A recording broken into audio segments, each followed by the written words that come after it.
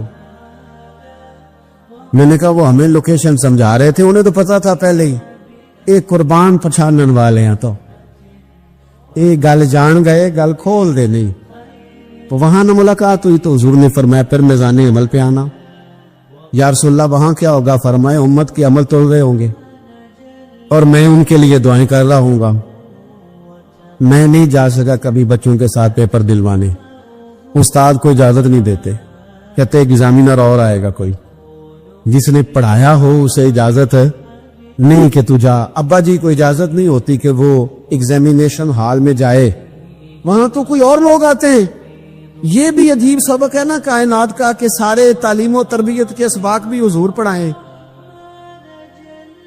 رنگ بھی سارا حضور ہی بتائیں، اور قبر کے سوالات بھی سارے ہمیں حضور بتا دے، اور جب پیپر ہونے لگے تو سرانے میں کھڑے ہو جائیں۔ تو پھر کہہ لینا ایک دفعہ پھر کہ وہ دیکھو لو کہ رب نے حساب لینا، جیڑا بیٹھا ہی محمد دیکھو لو، وہ دیکھو لو کہ رب نے حساب لینا۔ میرے عزیز ہمارا گزارا نہیں حضور کے بغیر۔ لوگ اصل میں نا ہمارا مسئلہ نہیں سمجھتے، ہمارا مسئلہ کچھ اور ہے۔ لوگ ہمیں نا بلا وجہ پریشان کرتے، کبھی جھنڈے سے، کبھی ڈنڈے سے، کبھی جھنڈی سے، کبھی کسی شے سے، کبھی کسی شے سے، کبھی کہتے ہیں وہ نعت اونچی پڑھ لی، کبھی کہتے ہیں سلام اونچا پڑھ لیا، کبھی کہتے ہیں وہ جھنڈیاں لگا دی۔ میں نے کہا آپ کی بات بھی ٹھیک ہے پر ہمارا مسئلہ تو سمجھو نا، ہمارا گزارا نہیں نا بھائی۔ جو کسے دا عاشق ہوئے وہ گل لو سے دیکھو، 100 مکر بہانے کر کے۔ میں پوچھے میاں صاحب نے مزار تے جا کے کہ مکر کرنے ٹھیک نہیں؟ تو سا کہنا مکر کردا ہے تے حضور ٹھیک نے؟ کہ مینوں لگدا ہے کہ پولا جال دے سے پے کہ سونا راضی کرنا ہوئے تے موڑ ٹھیک نے۔ حضور نے ایک دن کہا تھا، حضرت ابو سعید خدری نے کہا یا رسول اللہ آپ قرآن پاک کی تلاوت کر رہے تھے، قرآن پاک بڑا سونا پڑھتے تھے نا، تو نبی کریم نے سن لیا، اب کیا کریں دلیل دیں گے تو بات مضبوط ہو جائے گی۔ حضور نے سن لیا تو بعد میں فرمایا ابو سعید تو بڑا سونا قرآن پڑھتا ہے، رب کے علاوہ کسی کو دکھا کے عبادت کرنی جائز ہے؟ حضرت ابو سعید خدری کہنے لگے سن رہے ہیں، مجھے پتہ نہیں تھا آپ سن رہے ہیں، ورنہ میں نے تو اور بنا بنا کے پڑھنا تھا۔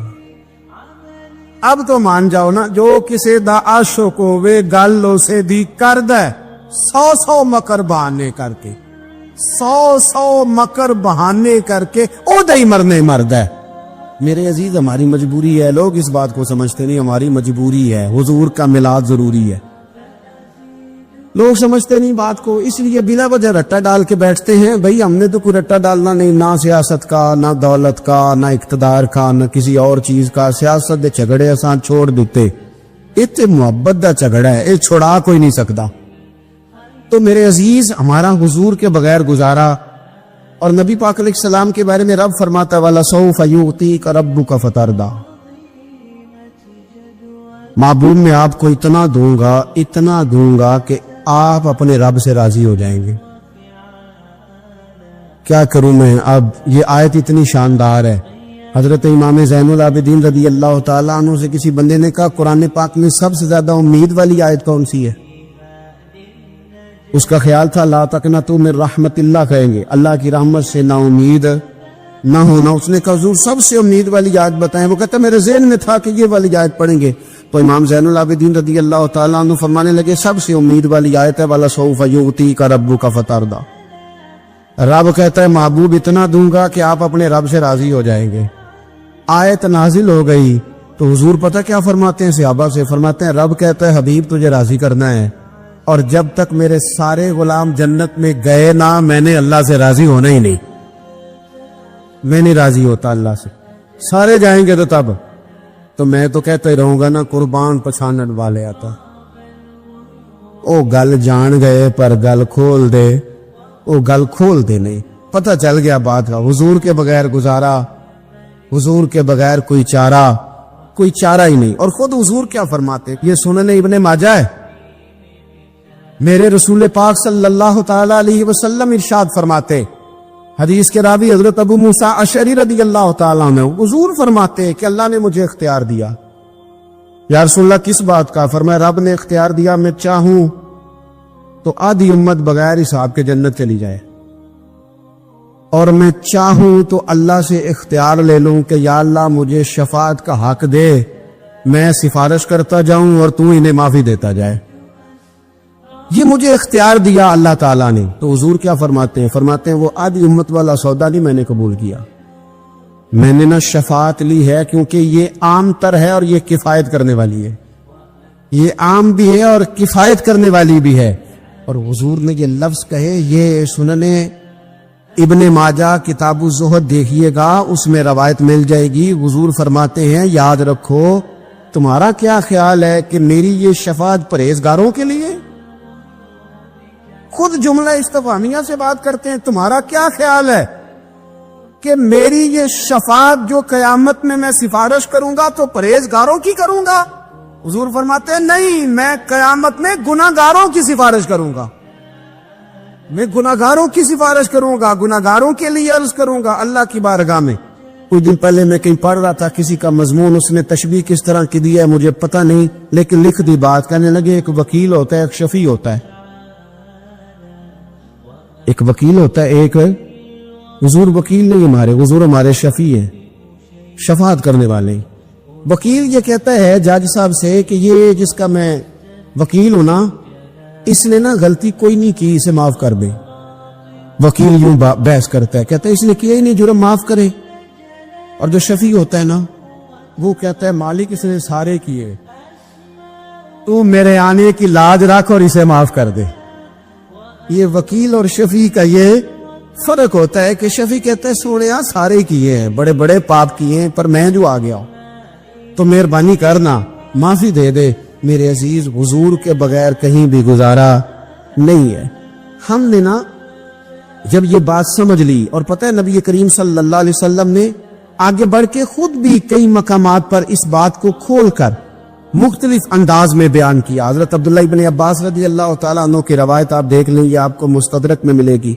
حضور صلی اللہ علیہ وسلم فرماتے ہیں قیامت کے دن اللہ تعالیٰ انبیاء کے لیے نور کے ممبر بچھائے گا، ہر نبی ممبر پہ بیٹھ جائے گا، ہر پیغمبر علیہ السلام اپنے ممبر پہ جلوہ فروز ہو جائیں گے، ہر پیغمبر۔ لیکن حضور فرماتے ہیں میرا ممبر خالی ہوگا۔ یا رسول اللہ صلی اللہ تعالی علیہ وسلم آپ کا ممبر کیوں خالی ہوگا؟ حضور فرماتے ہیں میں ممبر چھوڑ کے رب کی بارگاہ میں کھڑا ہو جاؤں گا، اور اس ڈر سے کھڑا ہو جاؤں گا کہیں ایسا نہ ہو کہ میں جنت میں چلا جاؤں اور میری امت رہ جائے۔ میں اپنی امت کی سفارش کروں گا، رب میری امت کی سفارش قبول کرے گا۔ فرماتے ہیں میں اتنی سفارش کروں گا، اتنی سفارش کروں گا کہ جہنم کا دروغہ مجھ سے کہے گا کہ محبوب کمال ہو گئی، آپ نے تو اپنا کوئی غلام دوزخ میں رہنے نہیں دیا، سارے آپ نے نکال دیے۔ کسی شاعر نے بڑی خوب بات کی تھی، اس نے کہا تھا کہ یاد رکھو قیامت کا جو دن ہے نا، یہ قیامت کا دن دراصل ہمارا وقت ہوگا خاص، جب ہم نبی پاک صلی اللہ علیہ وسلم کی بارگاہ میں جائیں گے تو ہمیں سمجھ آ جائے گی کہ دنیا میں ہم نے کئی دوستیاں لگائی تھی پر جھوٹی لگا بیٹھے، ایک دوستی سچی ہے جو مدینے والے کی ہے۔ وہ کہتے ہیں محمد بوٹیا جھوٹا ہی جگ سارا، یہ سچیاں مدینے والے دیاں یاریاں نے، سچیاں مدینے والے دیاں۔ تو نبی پاک صلی اللہ علیہ وسلم کے بغیر نہ دنیا میں گزارا ہے، نہ قبر میں گزارا ہے، نہ آخرت میں گزارا ہے۔ اب ایک سبق ہے، اس سبق بھی آپ نے ضرور یاد کرنا ہے۔ جس شخصیت کے بغیر ہمارا گزارا نہیں، نہ قبر میں، نہ عشر میں، نہ پل صراط پہ، نہ میزان عمل میں، نہ حوض کوثر پہ، تو ہمارا ان کے بغیر دنیا داری میں گزارا کیسے ہو جاتا ہے؟ ہمارا تجارت بھی حضور سے سیکھے، گھرداری بھی حضور سے سیکھے، شادی بیاہ کے طریقے بھی حضور سے سیکھیں۔ جب گزارا نہیں حضور کے بغیر تو پھر زندگی کے سارے سلیقے حضور سے سیکھیں۔ پھر ادھر ادھر جانے کی ضرورت ہے، حضور کی سیرت کو پڑھیں، سوانے کو پڑھیں، حیات مبارکہ کا مطالعہ کریں۔ یہ جو ہم میلاد کا جلوس لے کے نکلتے ہیں نا، جب ہم نے نا بہت ساری چیزوں کو سطحی سا سمجھ لیتے ہیں معاذ اللہ بعض اوقات، یہ جب ہم میدان میں نکلتے ہیں نا، میلاد کے جلوس میں حضور کے نام کا نعرہ لگاتے ہیں، تو ہم نہ للکارتے ہیں اس نظام کو جو نظام حضور سے پہلے تھا۔ امیر غریب کی تقسیم تھی، ذات برادری کی تقسیم تھی، چھوٹے بڑے کی تقسیم تھی، گورے کالے کی تقسیم تھی۔ ہم جب میدان میں نکل کے نعرہ لگاتے ہیں تو ہم اس نظام کو للکارتے ہیں۔ ہم کہتے ہیں وہ نظام نہیں چلے گا، وہ حضور کا میلاد ہو گیا ہے۔ اب نظام وہ ہے کہ جس پلیٹ میں ابو بکر صدیق کھانا کھائیں گے اسی میں بلال حبشی بھی کھائیں گے۔ اب نظام وہ ہے کہ اگر غریب آدمی جرم کرے گا تو سزا ملے گی، تو اگر گورنر کا بیٹا جرم کرے گا تو سزا اسے بھی ملے گی۔ اب حضور کا نظام آ گیا، ہم اس نظام کی طرف بڑھتے ہیں۔ اپنے آپ کو حضور کے قدموں کی طرف مائل کرے۔ میلاد صرف 1 سے 12 ربیع الاول تک نہیں، میلاد سارا سال ہے، ذکر میلاد سارا سال ہے، میلاد کی محفل سارا، اور میلاد صرف مسجد میں نہیں، گھر میں بھی ذکر میلاد، دکان میں بھی ذکر میلاد۔ ذکر میلاد سے مراد حضور کی تعریفیں، نبی پاک کی شانیں، حضور کی باتیں، آ میرے دل آمنہ کے لال کی باتیں کہ چہرہ والشمس کے اجلال کی باتیں کرے۔ اپنی طبیعت حضور کے ساتھ لگائیں، اپنے آپ کو حضور کے قدموں سے وابستہ کریں اور عشق کریں۔